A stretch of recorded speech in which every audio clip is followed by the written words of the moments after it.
Hello, good morning, buenos dias, bom dia, bom dia. Podemos começar, pessoal? Can we start? You ready? Yeah? Great. Hello. Let me. So this is the first plenary of the second day of the event, and I'm very honored to moderate this plenary with Mary Calances and Bill Cope, who are both from Illinois University. So I decided not to read their CVs because we would be here like for an hour. So before I introduce them the way I wanted to, the questions in Portuguese, if you don't speak English, I can translate. Questions in English? Okay. Questions in preguntas en español. Tamara will help with the translation. Okay? Is that okay? Very good. So I decided to get this very, very, very nice quote that I love from this text that is A Life of an Idea, Multiliteracies, Life of an Idea. That's how I decided to introduce Bill and Mary, which basically summarize what I said yesterday about their great contribution to the field of multiliteracies, digital literacies, and education. So the open quote, the notion of multiliteracies has been widely theorized in concept and applied in practice by scholars and practitioners connected with each other by shared intellectual community. The literature is enormously broad, ranging internationally across different levels of education and varied curriculum areas, testing and expanding the idea across a scholarly space. The social agendas and educational objectives of the participants in this project have been diverse, yet their fundamental concerns for education reform are broadly shared. A noção de multiletramentos tem sido amplamente teorizada em termos de conceito e aplicada na prática por estudiosos, acadêmicos, conectados entre si por uma comunidade intelectual que compartilha ideias. A literatura é enorme e expande a ideia do espaço acadêmico, as agendas sociais e os objetivos educacionais dos participantes desse projeto. Então, basicamente, são 25 anos do começo do projeto de Multiliteracies lá atrás, né? Então, é uma grande revisão. Aliás, é um texto muito lindo, que eu gostei muito. Acho que eles não entenderam. Participantes desse projeto foram preocupações fundamentais para a reforma educacional. Olha, eu vou tentar em espanhol, pero solamente porque voy a intentar. La noción de multiliteracies ha sido ampliamente teorizada en concepto y aplicada en la práctica por académicos y practicantes conectados entre sí por una comunidad intelectual compartida. La literatura es enormemente amplia a nivel internacional a través de diferentes niveles de educación y variadas áreas del plan de estudios. Expandir la idea a través del espacio académico. Las agendas sociales y los objetivos educativos de los participantes en este proyecto han sido diversos, pero sus preocupaciones fundamentales para la reforma educativa son ampliamente compartidas. I tried the 3 languages, and now Bill and Mary, the floor is yours. Thank you. Uma salva de palmas aqui para Bill and Mary. Thank you very much. Thank you. It's wonderful that you all got up early enough this morning to come in this wonderful city, and I have to be very close. Yes, you're in this one. So thank you so much for being here this morning. You can see our topic is that we want to share with you our latest research and what we're doing. Bill and I are researchers, we're teachers, but everything we do involves research. In fact, we believe all educators should be researchers all the time, whether they're doing it officially or not.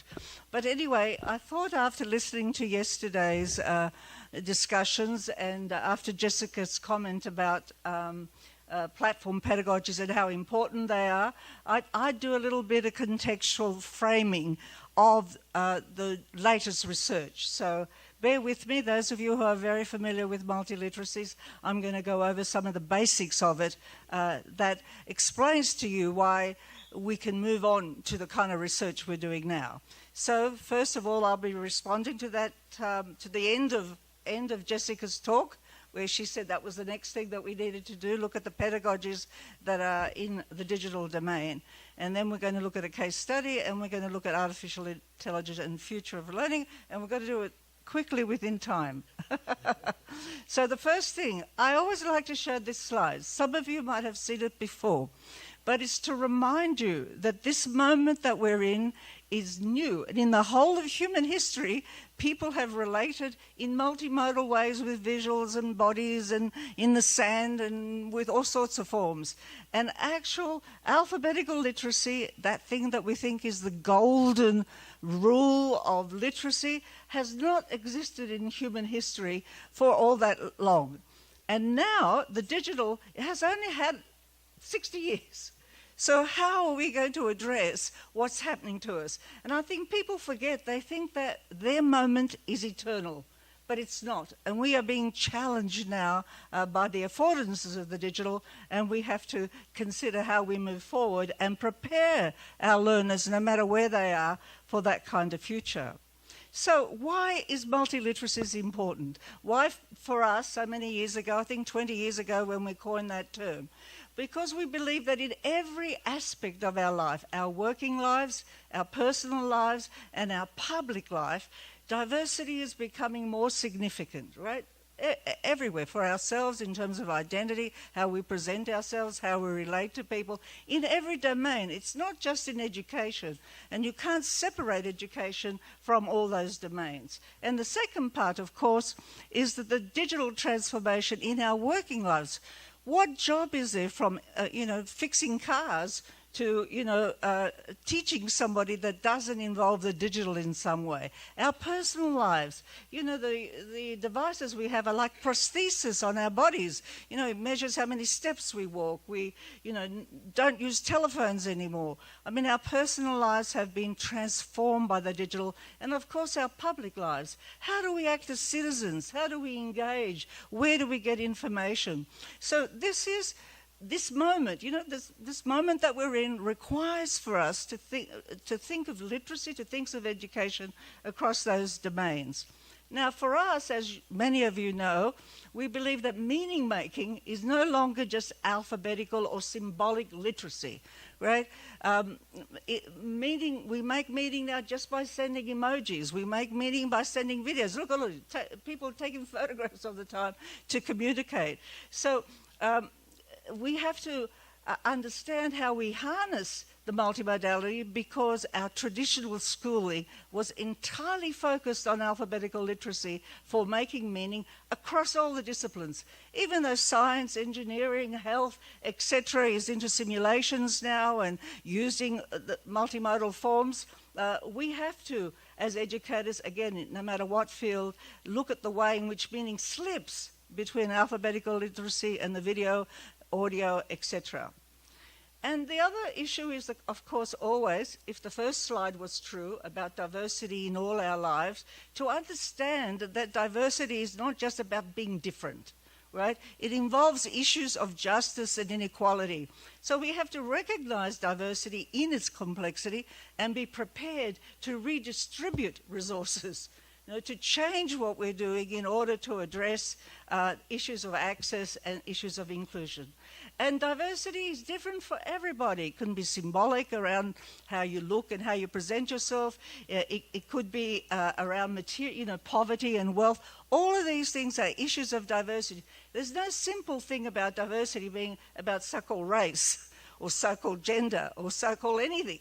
There's slippages amongst all those identities, and we as educators need to know, did our children have breakfast this morning? Do they come from a broken home? Are they ashamed of their body? We have to address those kinds of issues in our classrooms. But for us, there's two multis come together: the situational, the diversity issues, and the multimodal issues. In every context, whether you're in pharmacology or whether you're in kindergarten, the person that you're dealing with or healing or engaging with, those differences will matter in their level of engagement and their sense of belonging. And we have resources available to us that we can harness in order to make meaning matter. Now, this point I want to make about pedagogy is so absolutely important. People think of pedagogy often in a monolithic way, but for us, all educators need to see pedagogy as a repertoire, as a set of choices that teachers make. It's not about having, the textbook, the test, turning the page, which is what we call didactic pedagogy. And here in this concept here, we've captured all the fashions around pedagogy: experiential learning, conceptualizing, applying learning, and analyzing learning. Now, sometimes in the fashions, for instance, in progressive pedagogy, people get involved with experiencing. Let's put experiences in. Let's do critical literacy, those two things. But if they miss doing the conceptualizing, the theorizing, if they miss doing the application, they get criticized that they're leaving people behind in new kinds of ways. If you just do the pedagogy of theorizing and conceptualizing and applying without doing critical literacy or experiencing, again, you're disadvantaging learners. So for us, there's no single pedagogical solution. If you understand diversity, you have to know your class, you have to know your individuals, you have to know the subject, you have to know your purpose. And then you are the designers of the instructions, designers of the experience. There is no particular kind of systemic or standard. I think Jessica talked about standards. Standard reduces everything that I've said so far. A standard, and it creates problems for us, but every single one of us work within the context of standards. So if we are to realize these ideas, we have to do things differently. One teacher, 40 students, the textbook, the test won't work. You can't reproduce your values. You can't address issues of digital affordances or differences.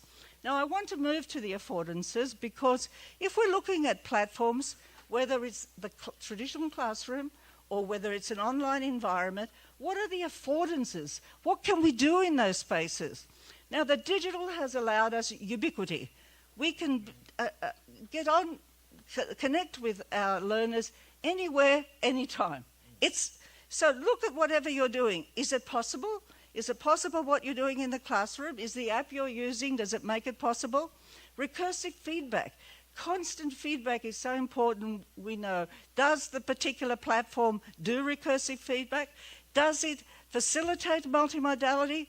Does it do active knowledge making? Collaborative intelligence? It's possible with the digital to do things together across nations, not only across communities. Metacognition, reflecting on the knowledge that is being engaged with, and differentiating learning for the individual or for the group. Now, these affordances of the digital are really important. So any kind of platform that you're looking at, or any kind of classroom that you're looking at, they're kind of a checklist about, are these affordances harnessed in the design and the choices of the educator?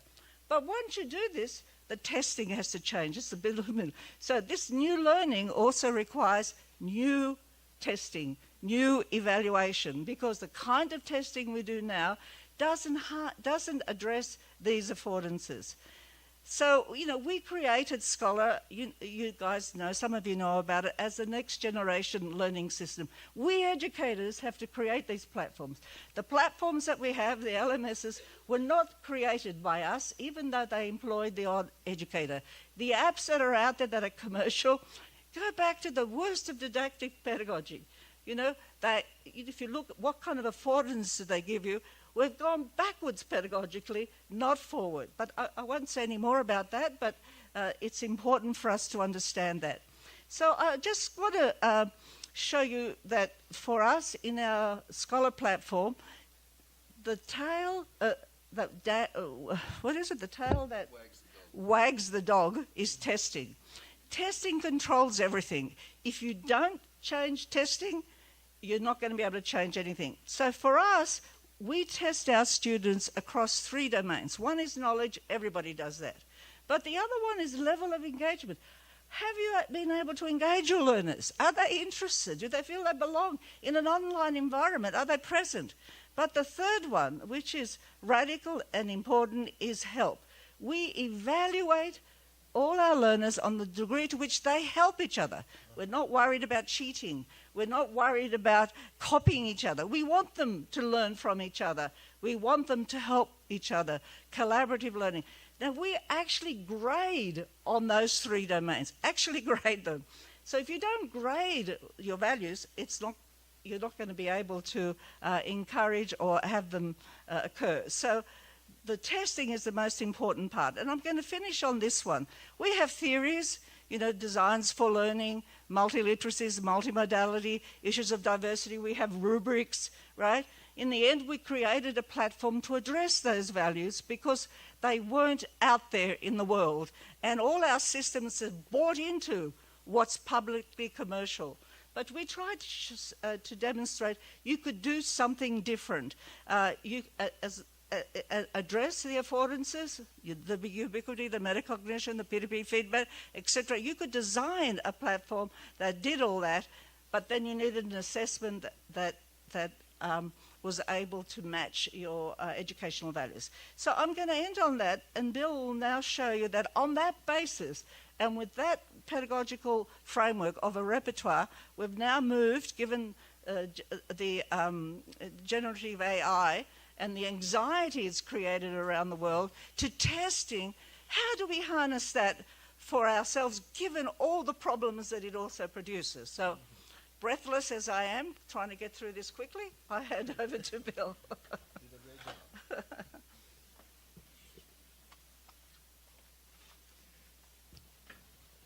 Yes, a funny thing. Yesterday, this was where the talk was going to begin. And yesterday, Mary said, we'd better explain how we got to this point. So she's just done that, and she's done pretty well, but she summarised the last 30 years of our life in that many slides. So, maybe we should just stop here. But no, this is the latest stuff we're doing. And everybody knows that the panic that this GPT stuff has produced in the last... Well, really the panic began about last November, so it's been around for a long time, actually, but all of a sudden it's hit people. This is potentially very big, it's potentially very dangerous, it's potentially very problematic, and we're going to talk about that now. And, look, we've worked in this area for a long time. We built this platform, the Scholar platform. We actually started building digital learning platforms 20 years ago, in fact, but the Scholar platform itself has been online since 2009.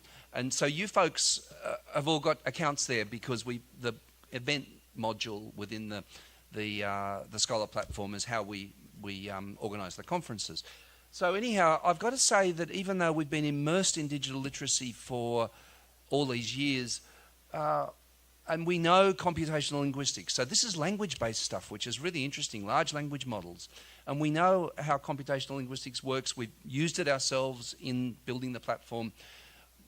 We've been shocked by how quickly stuff's happened. We didn't expect what's happened since last November to have happened so quickly. And all of a sudden, people noticed the OpenAI version 3.5. So in fact, we really hadn't taken much notice of the previous versions. All of a sudden, people noticed version 3.5, and they're now on version 4. And it's big, and it's frightening, and it's problematic, but we as educators have to use it. We have to be there, and we have to be able to use it. So anyhow, that's what this section's about. So this was the launch. You can see the atmosphere of it. We're in a fancy apartment. This is the aura that they've got, San Francisco or something. But I want to tell you a funny story, and I'll tell you something strange about me. I've got this kind of... I love travelling on trains, and I know a lot about railway lines. So what I did is... And we go to Greece a lot because Mary was born in Greece. So there's a railway line that goes past the house where she was born, called the Peloponnesian Railway. And this is really obscure. If I said to you, tell me what you know about the Peloponnesian Railway, you won't know much. I know a lot. obscurely. So what I did is I told the GPT to write me a 5-paragraph essay on the history of the Peloponnesian Railway, which goes from Athens around the Peloponnese and back to Athens. And within 30 seconds, this beautiful essay had been written on the Peloponnesian Railway. And by the way, these are my photos on the left. See, it's crossing the Corinth Canal, and it's a ruin now, by the way. The railway doesn't exist. And here's some old trains that I'm into ruins, so this is... But anyhow, the interesting thing about this GPT, and this is indicative of how it works, is that it's an amazingly word-perfect 5-paragraph essay, as if we asked a kid in the school to write the essay. But it invents stuff.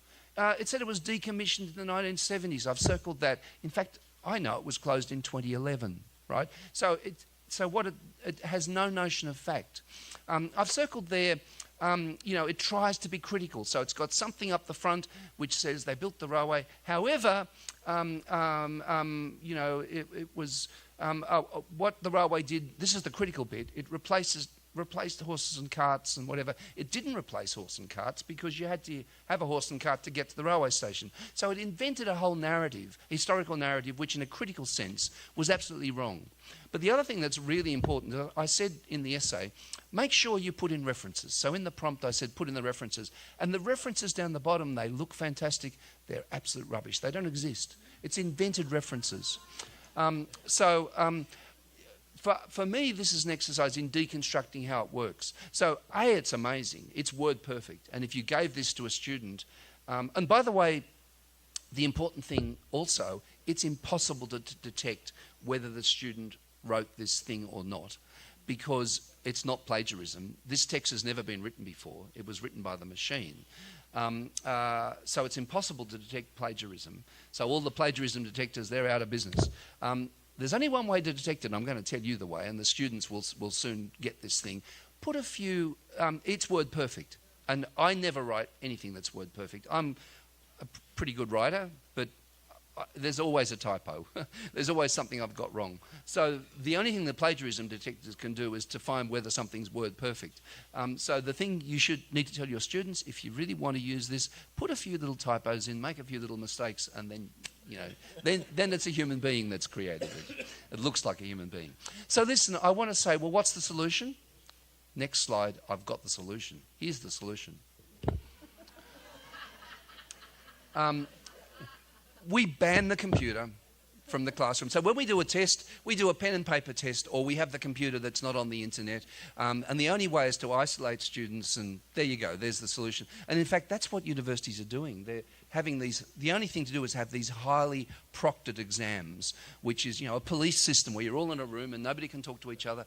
Well, Mary, with her affordance, has just said one of the values of our world now is collaborative learning, where we're working with each other. We've got this incredible resource, which is the internet. Why would we turn it off? And in fact, this is an entirely anachronistic way of the measure of learning in this classroom is just long-term memory, right? Now, who needs long-term memory anymore? I mean, I've forgotten. I used to know a lot of people's phone numbers, right? And now, you know what? I don't even know my son's phone number, right? Because the machine remembers it for me. I have this, Mary used this word, prosthesis, a cognitive prosthesis. It's not a fake arm. I've got a fake mind in my pocket, right? And of course, that's great.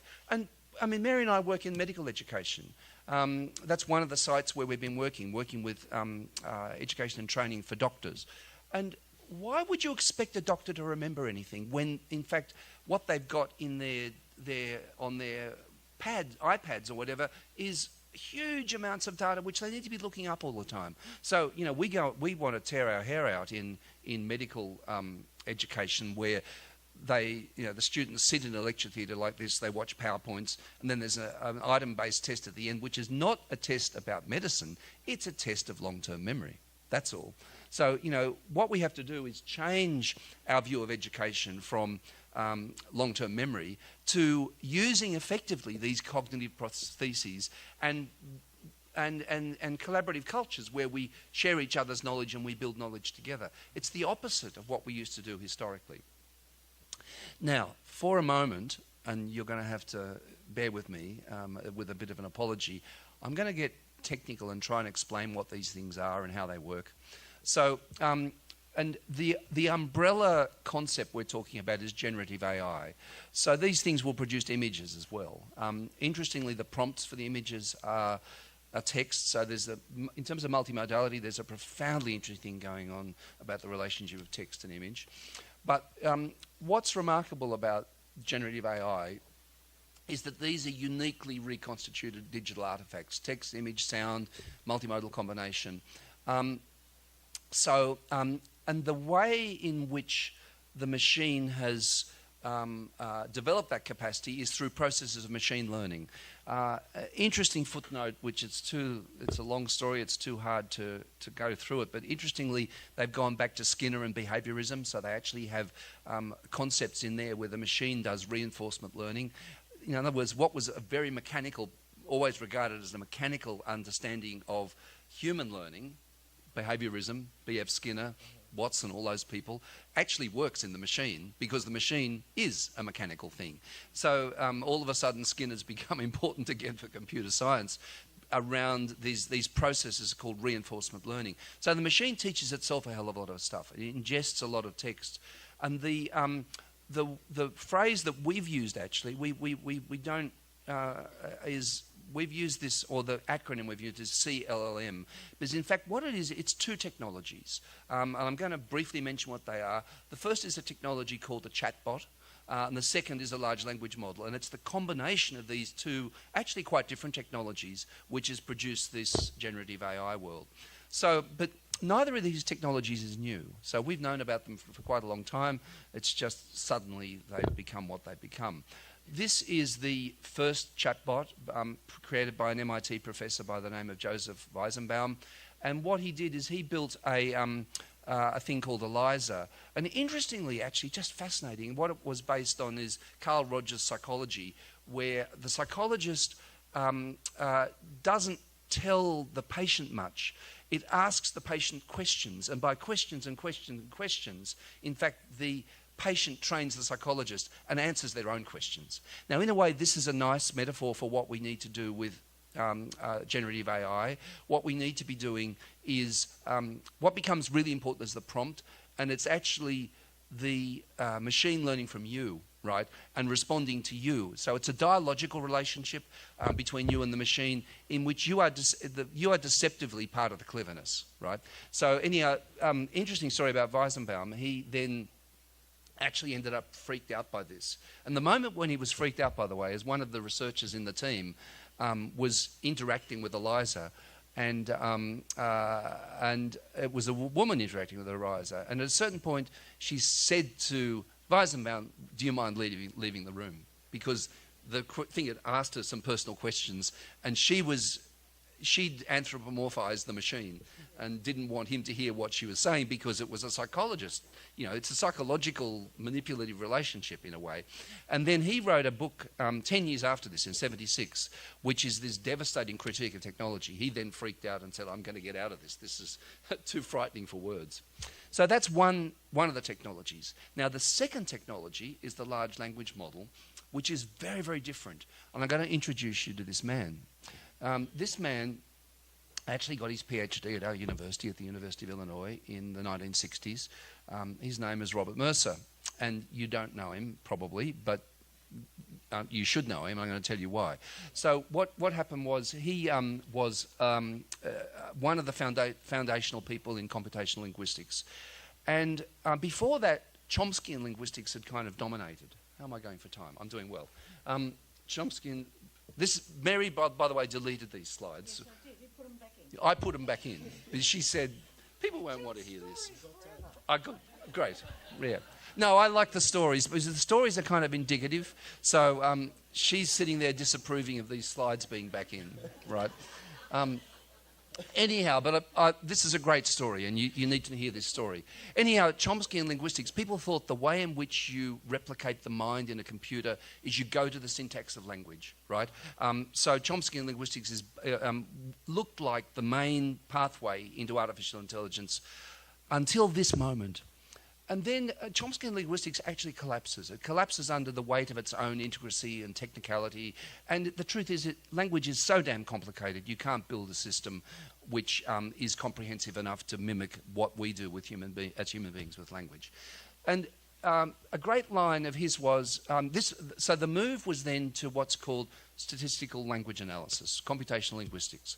And his boss, after he left the University of Illinois, he went to work for IBM, and his boss said to him, whenever we fire a linguist, the system gets better. We don't need linguistics because it's only about the statistical probability of one word following another.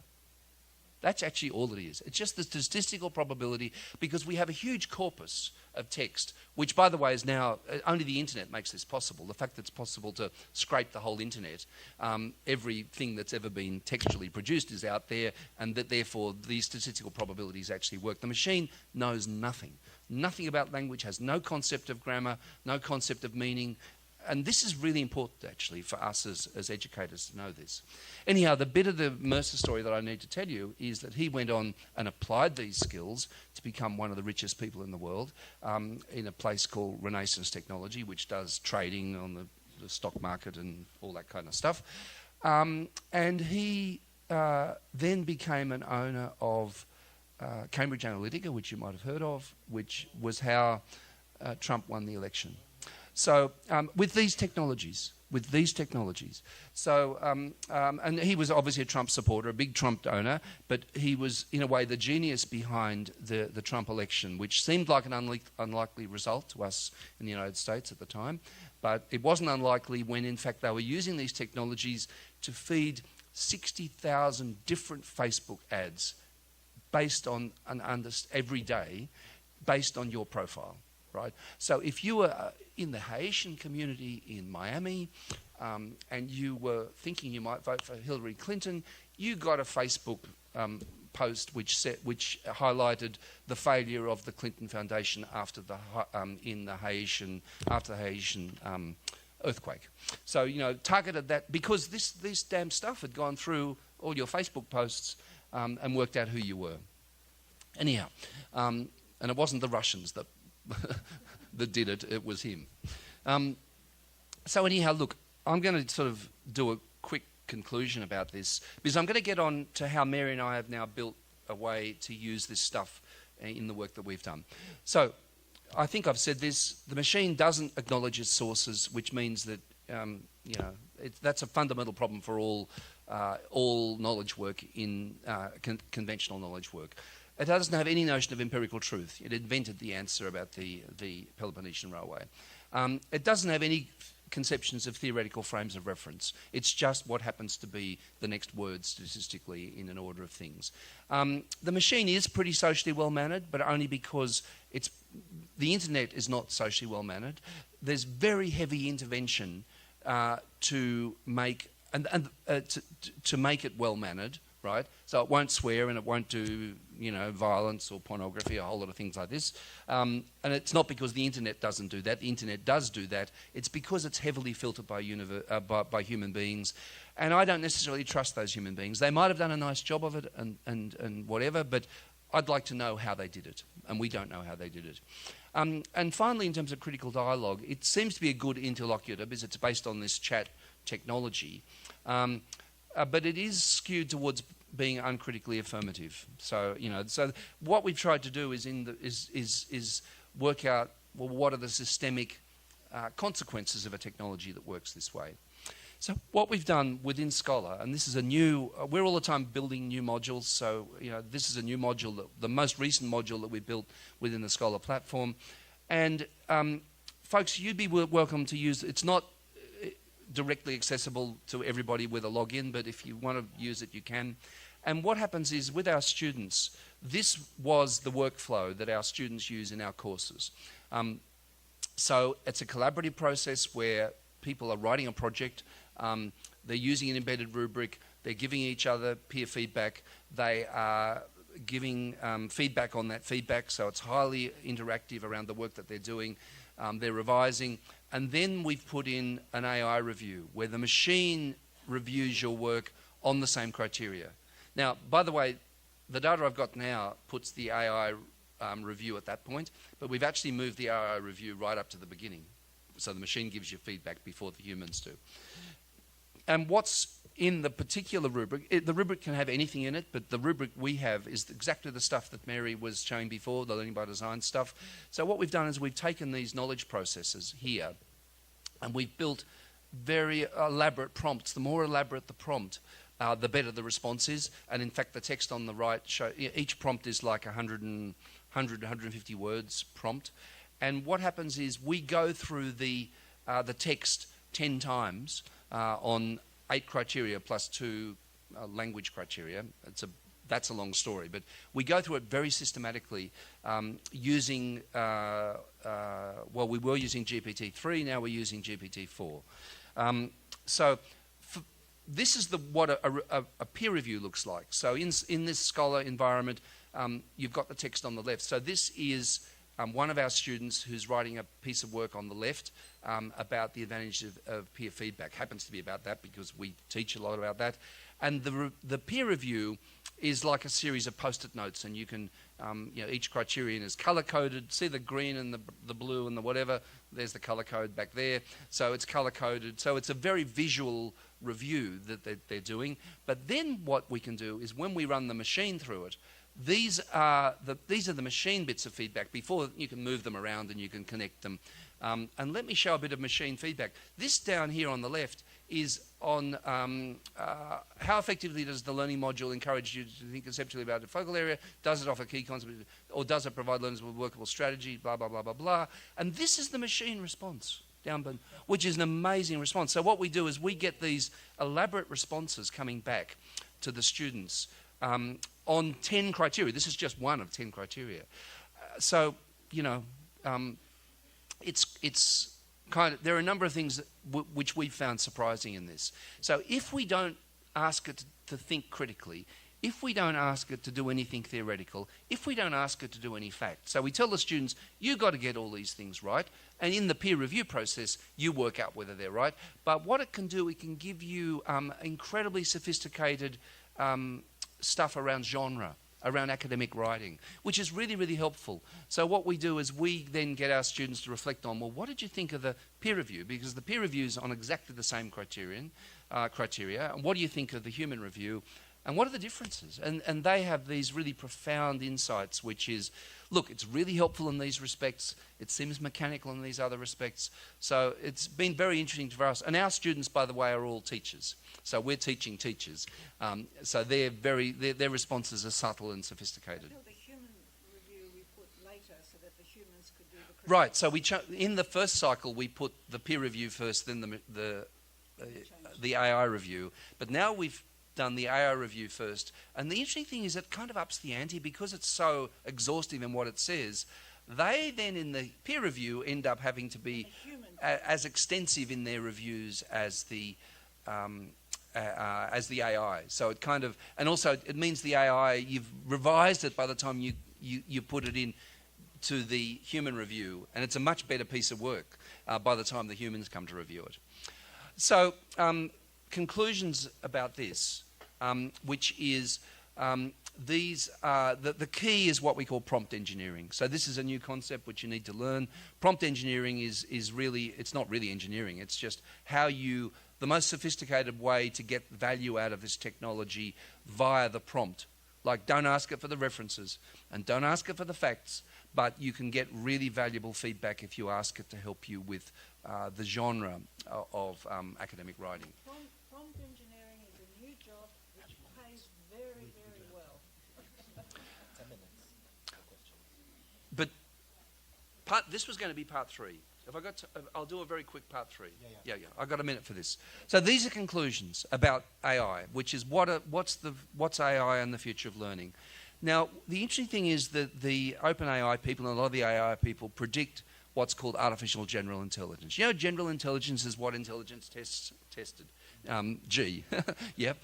So artificial general intelligence is these damn things can be as smart as humans and replicate human intelligence. And this is actually a terrible idea. And it's wrong. And we can blame this man for it. This man's John McCarthy, who invented the phrase artificial intelligence in 1955. He's a great computer scientist. But in fact, the processes, the statistical process and the algorithmic processes used by the AI in generative AI are fundamentally different from the way humans think. So these are the processes, and these are possible definitions of what this machine intelligence is. And really, a broad definition is more manipulation of binary notation than a human could practically do. So, it's got every damn word that's ever been published in every language. And to manipulate that rather quickly is more than a human can do. And machine learning are these processes of learning about you via the chatbot. And there are technical processes around supervised, unsupervised, and now also this reciprocal learning as well. Now, it's a long story, which is another talk. Mary and I have been developing this latest iteration of our multimodal grammar. And we've used this word transposition. You saw the word transposition Mary used in the circle diagram. So in other words, what's happening in the digital world is the meanings that we make as humans are going through this 0 and 1 world and coming out as something which is not the same. So this is the word affordances. It's both more powerful and less powerful, but fundamentally different. So we need to theorize what this process of transposition is. And we need to theorize the differences between human intelligence and machine intelligence. This is our quick theory. Machines can do all this calculation, but the brain is not just binary. Don't forget the other stuff is just binary, zeros and ones. Bodies are a lot more than brains. We feel things, we sense things, we have instincts for things, and there's meaning in context. Machines can't do any of this at all. So we're now working on this notion of what we call cyber-social intelligence, which is how we build productive relationships with these two very, very different types of intelligence. Now, this silly old fellow here, no, not silly, he's profoundly important in many more ways than this, by the way. He was a person who created the first viable programming languages, actually. So he's a brilliant person, but he just said the machine can be intelligent like a human. We're saying the machine can never be intelligent like a human, but it's a relationship, and that's the relationship. And there you go. That was too much. Now you know why Mary told me to cut those slides out. But if you want to know more, you're all in Scholar because you've got an account here. This New Learning community, which is search for the New Learning community and join it, is where we post papers. And the paper, and we're also on Facebook and Twitter, but the paper that does this stuff is down the bottom in fine print. It's actually on archive, and it was published just a few weeks ago. So if you want to read the paper that goes with this talk, that's it. Fine print down the bottom. If you search archive, ARXIV, and search for our names, and by the way, Rodrigo's in there, Vania's in there, so our whole research team was involved in it. Thank you, Bill and Mary. Pessoal, let me ask if we have questions from the audience. Do we have questions? Just raise your hands just for me to organize the time here. Temos perguntas, pessoal? Temos lá, ok. Tá. Então, so I think I can ask you some questions, right? There's somebody there and somebody there at the back. Ah, eu tenho que falar nesse? Ah, esse aqui? Falo nesse? Pode ser esse? Porque esse daqui tá dando... Você puxa o fio, dá medo dele quebrar lá. Okay, so thank you, Mary. Thank you, Bill. And well, I would have some questions, Mary, when you said, I'm going to ask all of them, and then I'll take the microphone to the next, to that person who's going to ask a question as well. So when you said you can't separate education from the other domains, I've been thinking about this like for some time now, and you guys have been to Brazil many times, and we have this tendency here in Brazil to separate, especially higher education. So the idea is that usually, not within the 4 years of Bolsonaro's government, but the idea was that higher education, universities, they are separate, from the whole society, meaning like they are usually superior institutions that carry out research. And in our case, educators, I don't know if that's the point, right? Yes, well, traditionally education was technocratic. You know, was very narrow, linked to a discipline, linked to a job. You know, and our university system is organized like that. But solving the problem of climate is not just a disciplinary, not just the engineers or the scientists. You can't solve climate unless there's philosophy, unless there's even poetry, you know, sensibilities. So we talk interdisciplinary, but we have no system for interdisciplinarity. See, our notion of transpositions is that the world is now, you know, more, in order to solve problems, work and deal with the world, there's a lot of shifting going on all the time. And the university is in silos, you know, intellectual silos. So that's one point. The second point is the way we live our lives, re-entertainment, re-information, re-knowledge, outside of educational institutions is going further and further away from the way in which kindergarten, schools, colleges and universities put knowledge in silos. They're more and more apart. So education should prepare you not just for work, but for your personal life and for citizenship. How do you engage with the world? And we have not yet, you know, conservatives like to keep it separate because they believe that if universities prepare you for citizenship and for personal life, that they cross over into an area where they shouldn't. But our world needs us to relate across those domains, and we as educators need to prepare learners for those complexities. Yeah. There was another one when you said our lives have been transformed by digital environments, and I was thinking, are multiliteracies a synonym of digitality? And if so, has it revolutionized the educational field? As I don't know if it's a good word, but what has it done over the past 30 years, in your view? Education is very hard to shift because of the economics of it. It's the money of education is in buildings, the money of education is in bodies, teachers, and the money is on traditional artifacts, you know, the textbook, the testing system, those things. So although we know the world has moved into multimodality, where are the policies that have made multimodality core in schools? Where's the professional development to help teachers? Where is the technology moving into schools? So there is a gap. I know Vani has been working with the policy here in Brazil. So she looked at what was progressive about the policy and tried to teach it, test it out with teachers.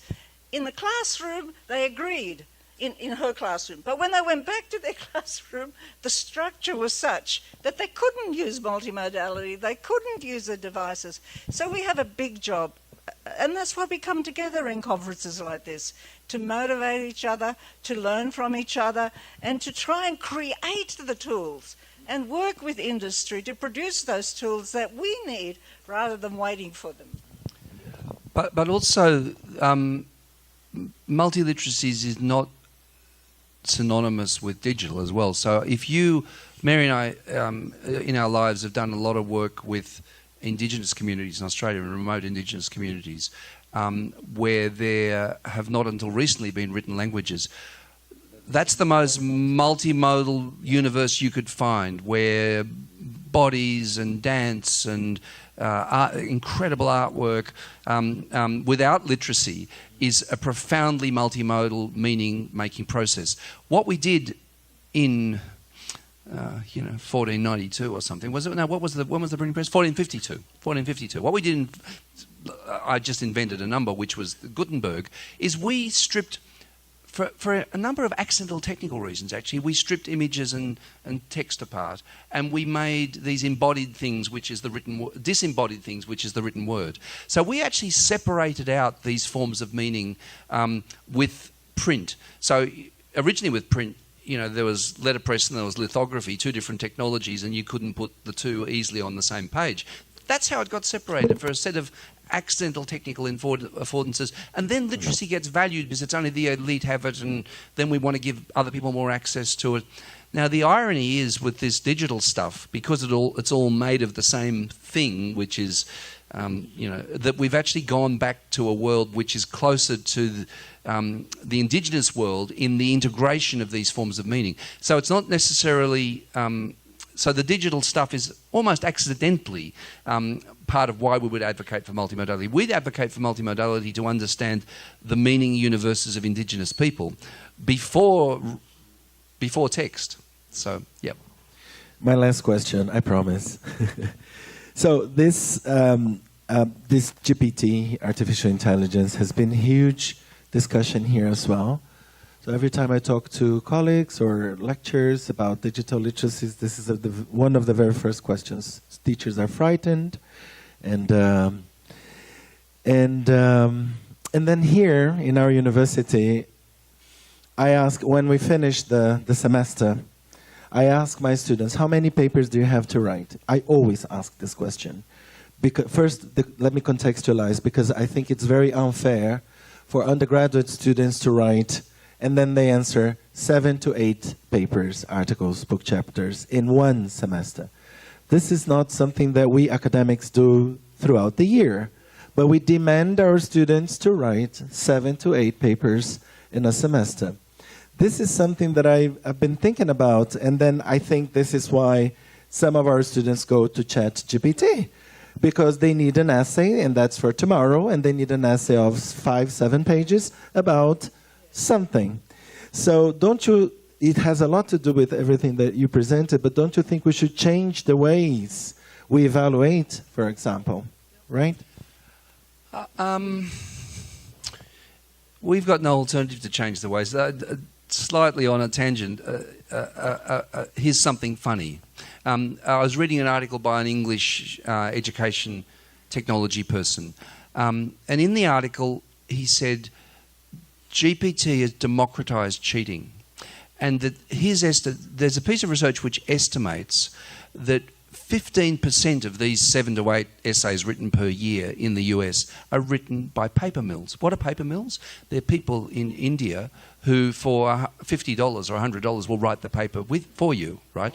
So what is it called? They're called paper mills, like a mill, like a flour mill or a factory. These are kind of writing factories. Now, I don't know how they get that number of 15%. Imagine 15%, but it costs like $50 or $100 per essay to get somebody to write it for you in India, and now it's free. So it's been democratized. So the irony is we've kind of dealt with this problem all along. And yes, 7 or 8's too much, and they're going to use this damn thing.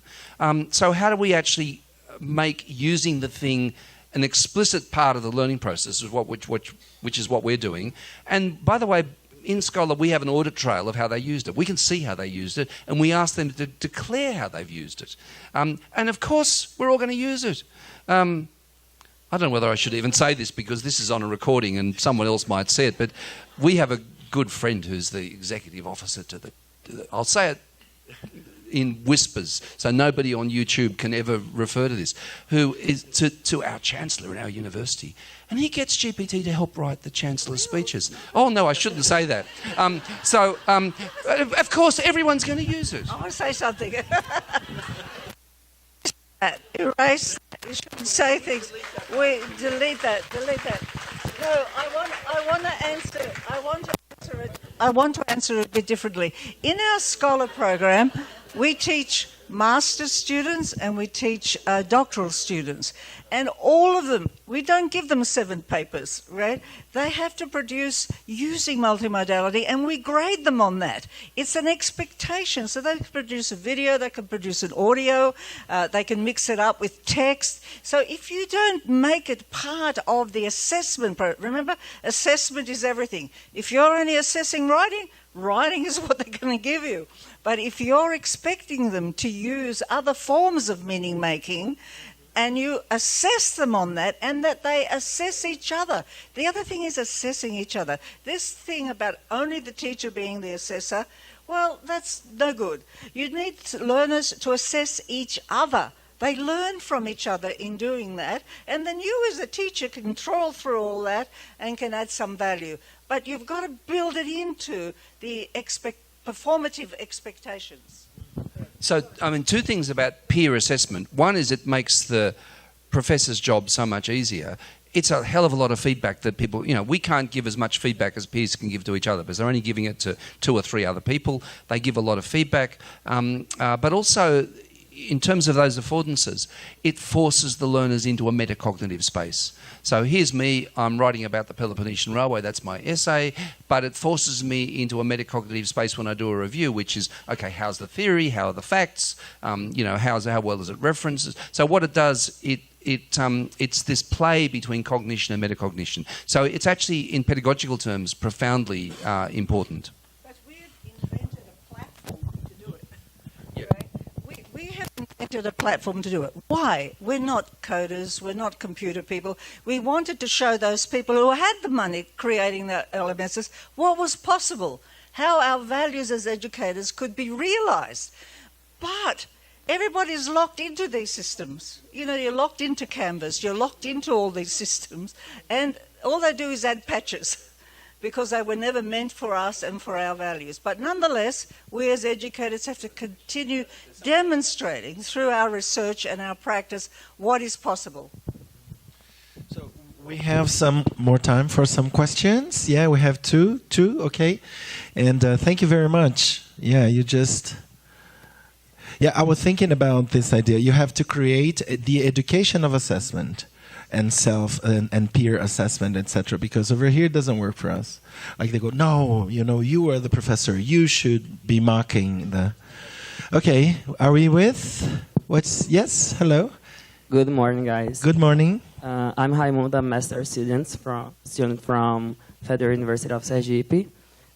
So we can deny that artificial intelligence are part of social practices, and AI is entering different contexts, especially our schools. So as the professor said, students bring chat GPT text to our classrooms, and we can't stop it because it's, So my question is, based on your experiences, how can we deal in a critical way with these chat GPT productions that students bring to our classrooms? And how can we, as teachers, introduce critically chat GPT in our teaching practices? Okay, so one part of the question is because we're in a situation where we've got an unbelievable kind of development team and somebody who can code it. So what we do is we connect into GPT via an API. So in other words, this happens entirely inside Scholar, and we control the relationship. So we say at the front, we're going to get GPT to help you do your work and whatever, but we control the prompts. So in terms of prompt engineering, the learning by design stuff, those 10, and it goes through 10 times. Actually, it's a magic. You can see the thing, looking at it for one criterion, looking at it for the next, takes 25 seconds or something to do it. So we build it in and we're in control of it. That's one of the problems. Now, the problem with your students using it is there's no way of knowing how it's been generated. So using it with that interface, it's not designed for education. Don't you get it back, the sources? No.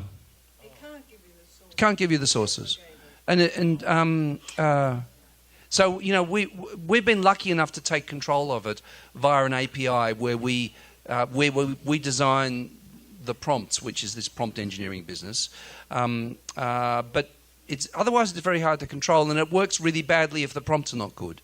So if you, like my prompt for the Peloponnesian Railway was absolutely wrong because it asked for facts and it asked for references and it was all rubbish. And it will all, by the way, intrinsic to the technology, it will always be rubbish. So the answer is it's really, really hard because, as you say, there's no way of knowing, and using it unfiltered, right, is a problem. I'll just say something else. Because it's an aggregation of everything that's been written out there or photographed, or because it crosses all the modes, what's out there is what is already problematic.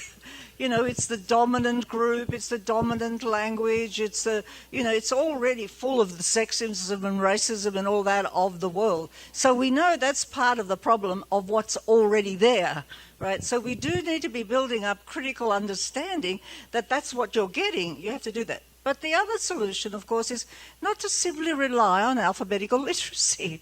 You know, we do need to be using multiple modes of expressing meaning, right? And collaborative work, and not just individual work. So it means actually changing the way in which knowledge is formulated and shared and delivered.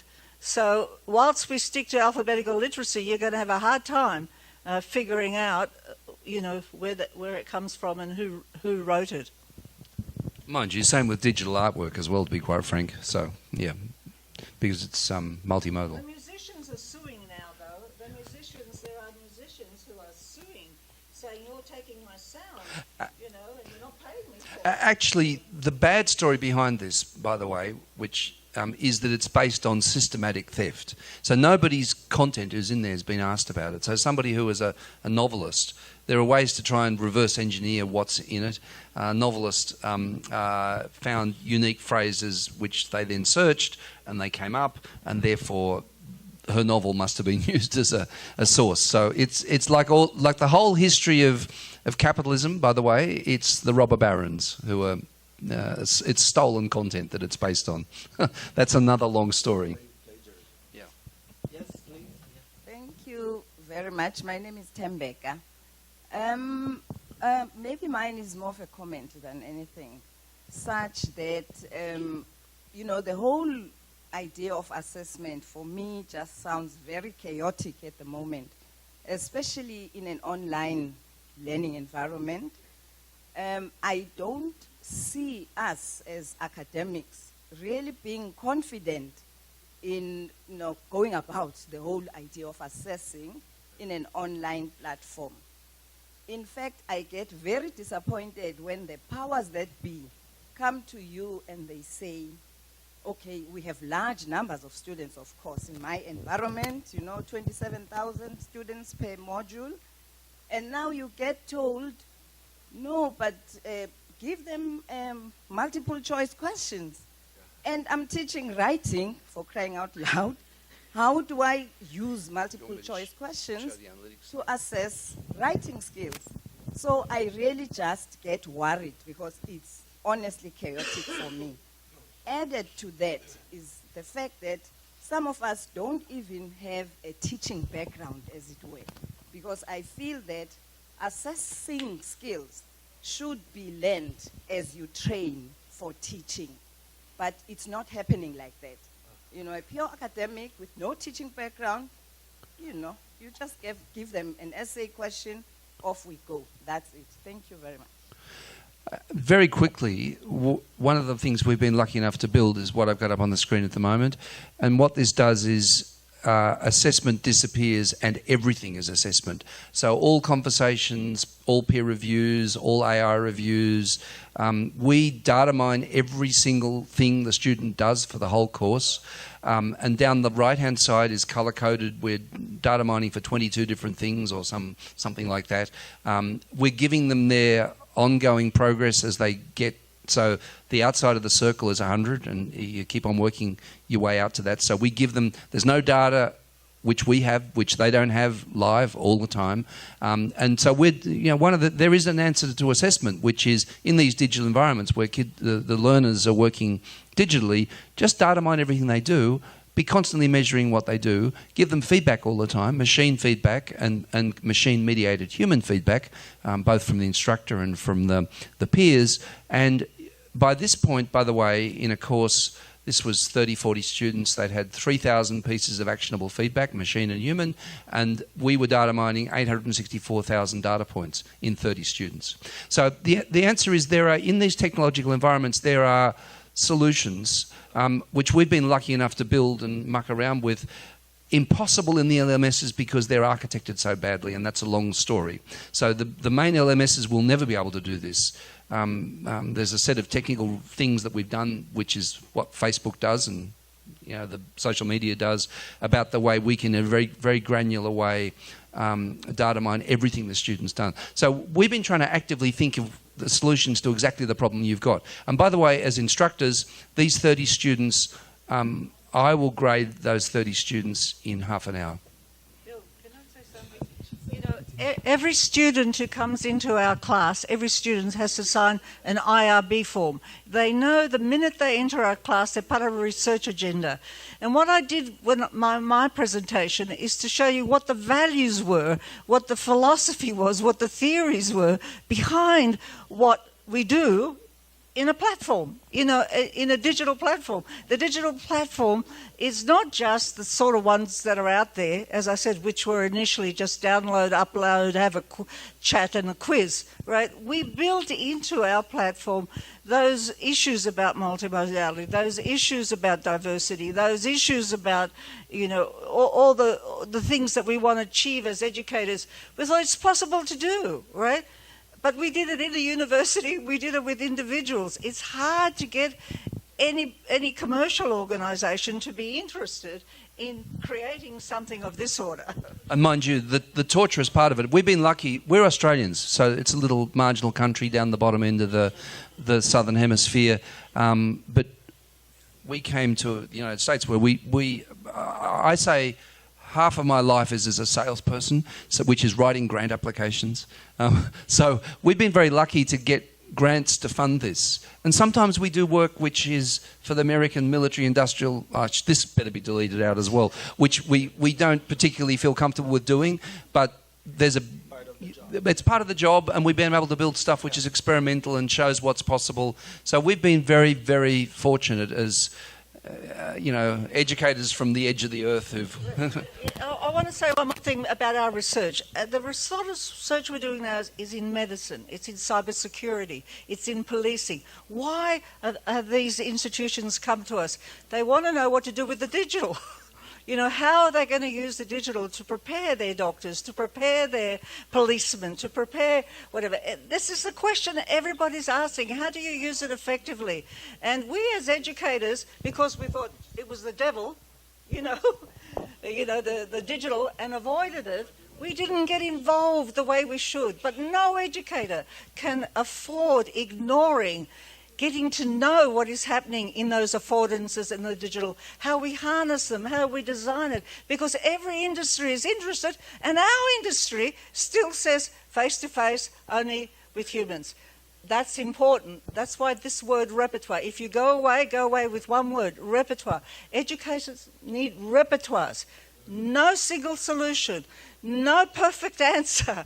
You need to design, to be designers and have a repertoire and know when you use criticality, know when you use, didactive. Because you have to prepare people to succeed, not only to understand the world. Gunter Kress used to say, critique's fine, but if all you do is critique, you either lead somebody to suicide or not achievement. So you have to design how you do it, when and how. And I know it's a big challenge, but I know you're all up to it because you're here. And you've all got Scholar accounts. So a lot of it's open to use if you want to use it. And if you want to use some of this more advanced stuff, it's kind of leading edge, and we're changing it all the time and whatever. But we've got these wonderful collaborations with folks in Brazil, with here as well, who are, so we're very happy to keep collaborating. One last, Lillian. Yes. Hi, I'm Lillian. I am a Brazilian PhD student. My question is actually because in Brazil we have had recently Brazilian guidelines with standards for schools, and it revived the interest in Bloom's taxonomy and the revised taxonomy. And I would like to know a little bit about your take on the relationship between the Bloom's taxonomy and maybe AI.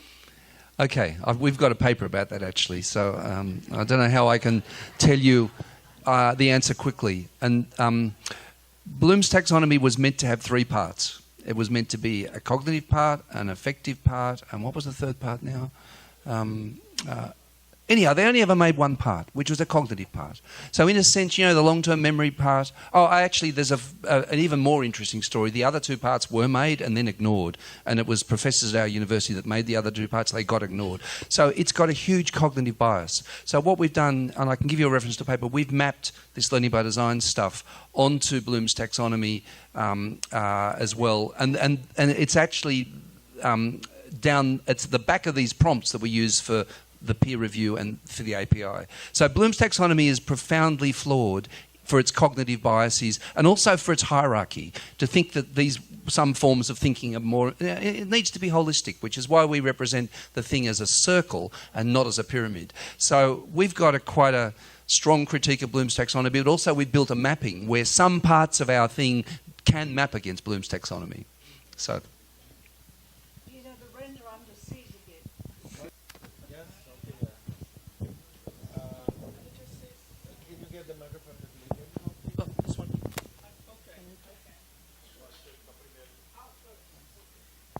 First, good morning. Good morning, everyone.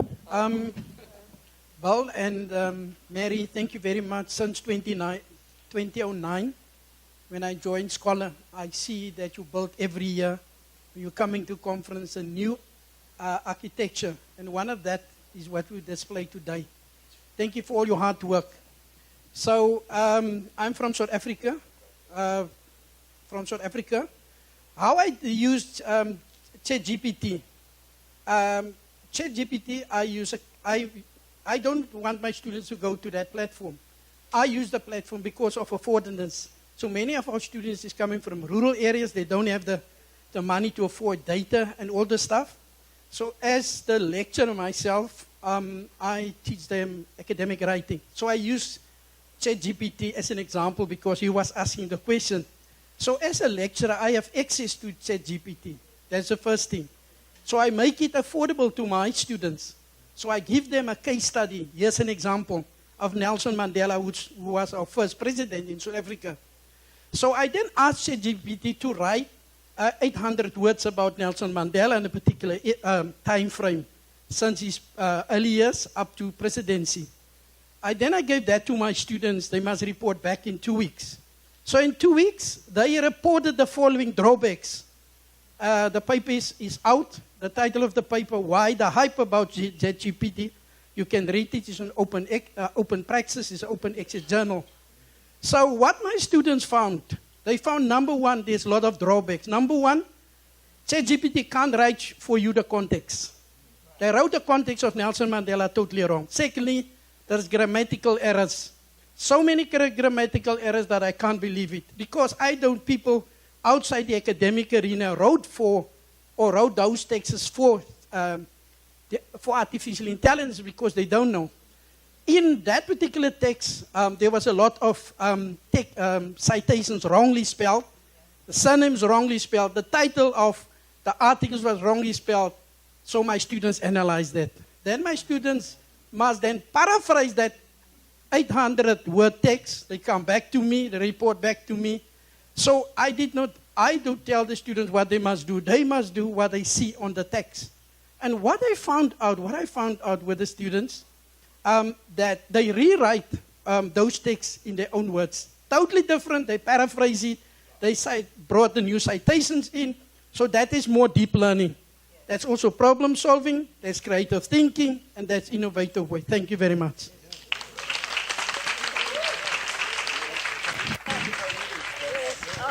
Thank you. That's a wonderful example. Thank you. But I want to say to you, it's changing all the time. What they're doing now is curating bits of that for medicine, curating bits of what's on for law. So some areas are deciding we want to use it, but we can't use it the way it is. So it's going to keep evolving. Next time we come together, we'll probably have something else to say. But this is what we have to say right this moment, and you have a wonderful example of what one should do. So thank you. No, just I think that Bill, you want to say something else, but let me just say something also before. We have a colloquium this afternoon that is going to focus on this issue, right? And it is going to be moderated, coordinated by Naratakaki, and we have Brazilian researchers in this area, Rodrigo Esteves, that is already here, Marcelo Busato, and Paulo Boa Sorte. The first one's from the University of Campinas, so it is Unicamp, and Paulo Boa Sorte from the Federal University of Sergipe. So this issue is going to continue, I think, in the afternoon. But I've also have to tell you that I've just received a WhatsApp from Paulo Freire saying, reminding me that critique is important because it disrupts the conservative way of thinking. And if we do not do something about it, we are not going to be designers, okay? So, thank you, Paulo Freire, for reminding me of that.